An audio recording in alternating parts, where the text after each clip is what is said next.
Ndryshime të rëndësishme pritet të ndodhen në arsim përmes strategjisë 2026-2032. Ministri i Arsimit Vesna Janevska tha se strategjia sjell një qasje të re tek arsimi i mesëm profesional, duke ofruar programe 2 vjeçare, 3 vjeçare dhe 4 vjeçare, të përshtatura sipas kërkesave të tregut të punës.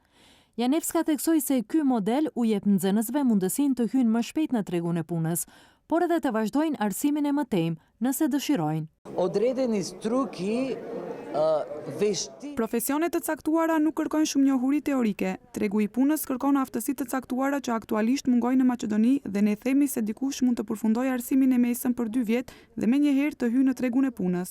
Nëse dëshiron, mund të vazhdojë në vitin e tretë, por nëse nuk dëshiron, mund të dalë në tregun e punës. Mund të përfundoj për 3 vjet, gjithashtu do të varet nga studenti nëse do të vazhdoj në vitin e 4 apo do të dalë në tregun e punës. Kjo është një risi që besoj se ishte e nevojshme dhe që do të kontribuojë ndjeshëm në përmirësimin e ekonomisë në vend dhe sigurisht në kënaqësinë e studentëve. Duke shpjeguar detajet kryesore të dokumentit, Janevska tha se reformat e parashikuara prekin në të gjitha nivelet e arsimit, nga kopshtet deri në universitetet.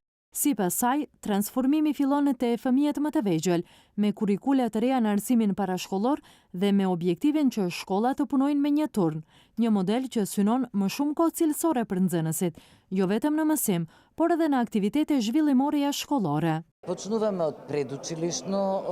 Fillojmë me arsimin parashkollor ku do të ketë një ndryshim në kurrikulat për të përgatitur më mirë të vegjëlit për hyrjen në shkollë. Ajo që konsideroj jashtëzakonisht të rëndësishme është mësimdhënësja me një turn që mbetet pjesë e strategjisë me qëllimin e vetëm për një qëndrim më të gjatë të nxënësve në shkollë, jo vetëm duke punuar në programet mësimore, por edhe përmes aktiviteteve jashtë-shkollore që u ndihmojnë të mësojnë për jetën dhe të kuptojnë dijen e fituar. Ndryshimet të rëndësishme janë paralajmëruar dhe në arsimin e lartë, duke sjellë më shumë praktik në studime, investim më të madhe në shkencë dhe synim për të ngritur parkun e parë shkencor teknologjik në vend. Pjesë e rëndësishme e strategjisë është edhe zhvillimi profesional i mësimdhënësve.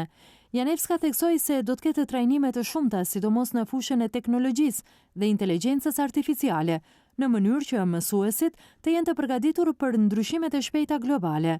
Strategjia për arsim 2026-2032, që tashmë është në ener, do të jetë publike deri në mes të muajit dhjetor, ku të gjithë të interesuarit mund të japin vërejtjet dhe sugjerimet e tyre për të përmirësuar dokumentin para miratimit final.